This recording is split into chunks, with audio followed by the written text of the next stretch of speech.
Cristo é a joia de inestimável valor que toda alma sincera e sedenta da verdade ambiciona possuir. Nos acheguemos aos pés de Jesus, ouçamos de Sua palavra e aprendamos dele. Para milhões de pessoas, a morte é uma incógnita. Quando o homem morre, deixa de viver ou existe vida após a morte?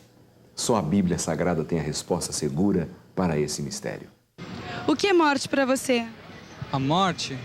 A morte eu acho que é o começo de uma outra vida em um outro plano. Ao criar o homem, Deus formou o seu corpo do pó da terra. A forma humana estava perfeita, porém inanimada.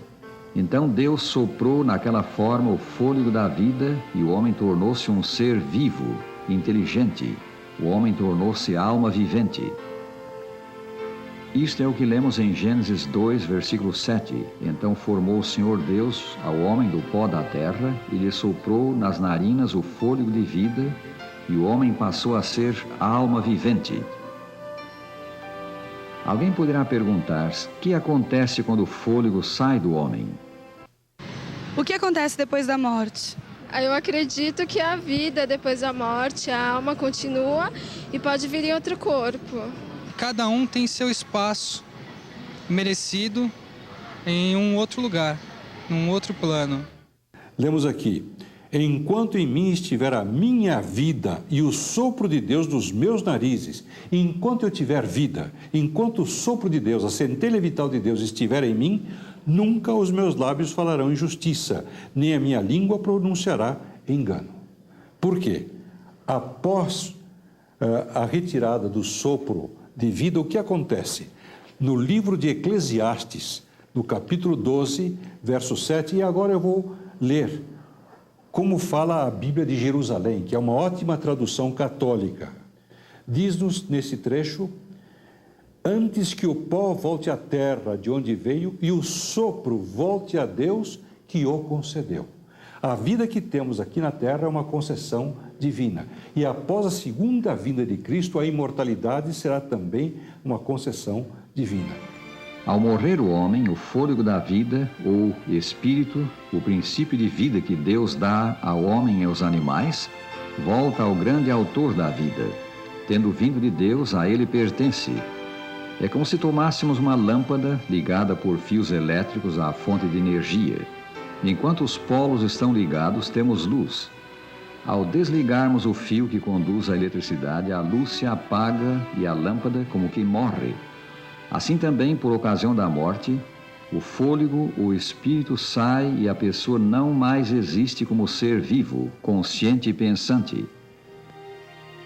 Então, a imortalidade pertence somente a Deus e é conferida aos seus servos. Quem tem o Filho tem a vida, diz o apóstolo João.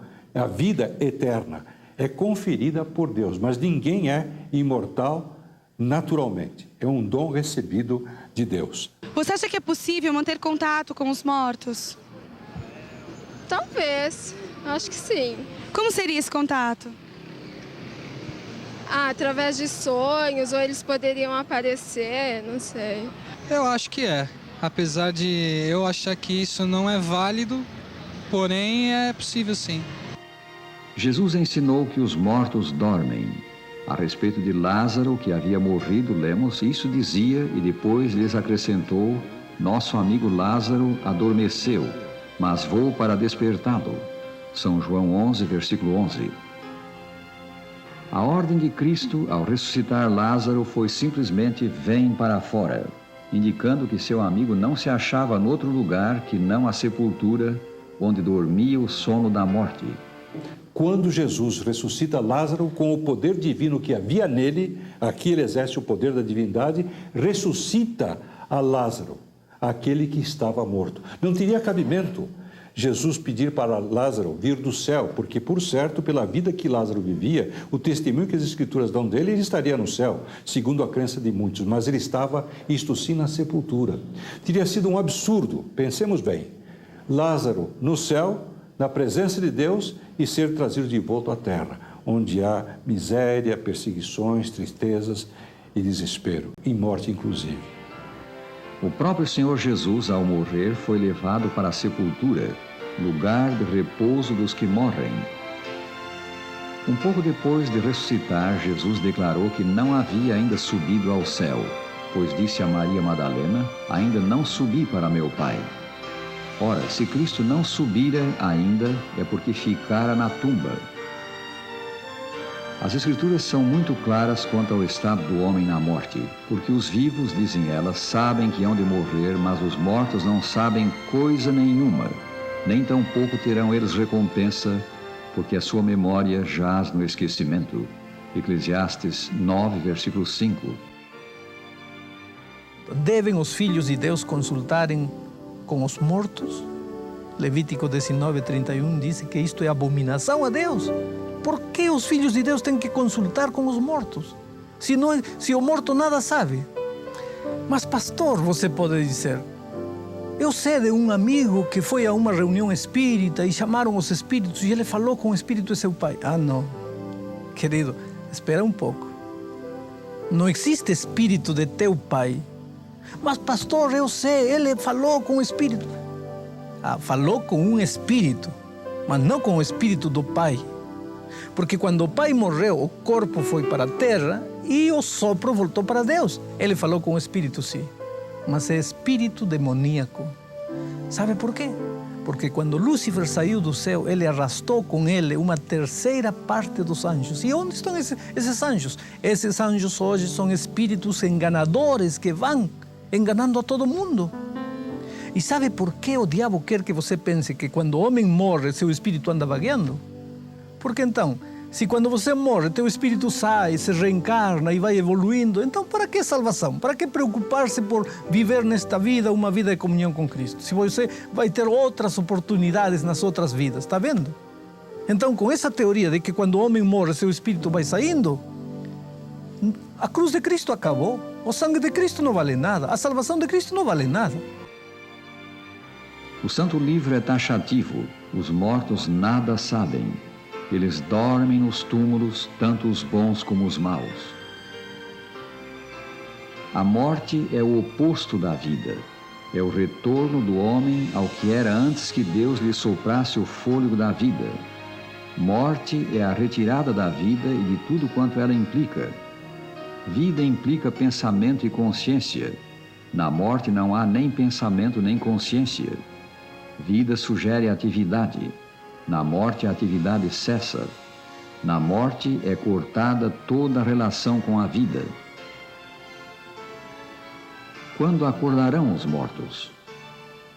É consolador saber que os mortos ressuscitarão. Deus chamará os mortos à vida novamente. Os nossos queridos que a morte levou não dormirão para sempre. Deus ressuscitará os justos mortos. Porquanto o Senhor mesmo, dada a sua palavra de ordem, ouvida a voz do arcanjo e ressoada a trombeta de Deus, descerá dos céus e os mortos em Cristo ressuscitarão primeiro. 1 Tessalonicenses 4,16. Sim, os justos mortos ressuscitarão na segunda vinda de Cristo. Para o cristão, o cemitério não é o jazigo perpétuo. É, conforme a origem da palavra, um dormitório. No grego, cemitério quer dizer dormitório. Nele, os que dormem têm um momento de silêncio e escuridão, mas haverá para eles um despertar. Haverá para os mortos e para todos os homens dois destinos. A Escritura diz: não vos maravilheis disto, porque vem a hora em que todos os que se acham nos túmulos ouvirão a sua voz e sairão. Os que tiverem feito o bem para a ressurreição da vida, e os que tiverem praticado o mal para a ressurreição do juízo. São João 5, 28 e 29. No dia da ressurreição, Cristo enviará os seus anjos para que tomem as criancinhas e as levem aos braços de suas mães. Os anjos de Deus serão os primeiros a saudar os justos ressurrectos. Quanto aos ímpios, os pecadores que não se arrependeram, eles serão destruídos pelo fogo. A expressão fogo eterno na Bíblia, ela não quer dizer um fogo que nunca se apaga e que fica queimando eternamente. No original hebraico, a palavra eterno, fogo eterno, quer dizer um fogo que não se apaga até ter completado a sua obra de destruição. O fogo só existe quando existe combustível, e para que ele possa estar queimando. Quando tudo se transforma em cinza, o fogo naturalmente se apaga. E é por isso que em Malaquias diz que os ímpios se transformarão em cinzas. O livro de Salmos diz que serão levados pelo vento e não haverá mais vestígio nenhum deles. O apóstolo Pedro deixa isso bem claro no seu livro, ao dizer que Sodoma e Gomorra são exemplos do fogo eterno, de como o fogo eterno vai destruir. Ora, o fogo que caiu sobre Sodoma e Gomorra destruiu totalmente, não ficou nenhum vestígio delas. Ele não continua queimando até hoje lá na região de Israel, na Palestina, mas a sua destruição foi total. Portanto, o fogo eterno na Bíblia é aquele que traz uma destruição total e eterna, sem deixar vestígio nenhum, segundo aquilo que está escrito nas Escrituras. Os que aceitaram Cristo como seu Salvador herdarão a terra renovada, onde não haverá mais morte. Só no Senhor Jesus Cristo há vida. Ele mesmo disse: Eu sou a ressurreição e a vida. Quem crê em mim, ainda que morra, viverá. São João 11, 25. Durante o seu ministério na terra, Jesus demonstrou em mais de uma oportunidade que Ele é a ressurreição e a vida. O quadro que vemos agora é o do milagre operado com a filha de Jairo, ressuscitada por Cristo. O Senhor Jesus Cristo é o autor da vida. Ele ressuscitou dos mortos, venceu a morte, e erguerá da tumba os que nele dormem, os que a ela desceram como filhos seus. O Cristo crucificado e ressurrecto é a nossa esperança de vida após a morte. A Ele devemos nos apegar. No reino de Deus, que Cristo estabelecerá quando voltar, não mais haverá pecado nem morte. Os justos terão alcançado imortalidade. Há o paraíso de Deus, o lar dos benditos. Ali todas as lágrimas serão enxugadas de todas as faces. Bem-aventurados, felizes, diz a Escritura, aqueles que guardam os seus mandamentos, para que tenham poder na árvore da vida e possam entrar na cidade pelas portas. Apocalipse 22, versículo 14. Amigos, encontramo-nos no limiar da eternidade, às portas desse reino em que veremos Jesus e com Ele estaremos. Poderíamos achar mais rica e confortadora promessa que esta dada pelo Salvador no seu livro? Cristo promete vir buscar-nos para que onde Ele estiver, estejamos nós também. Amigo, receberás Jesus no teu coração agora. Recebe-o. Ele te salvará do pecado e te ressuscitará no último dia. Estamos seguros se estamos com Cristo. As nossas faltas são supridas. No dizer do salmista, entrega o teu caminho ao Senhor, confia nele e o mais Ele fará.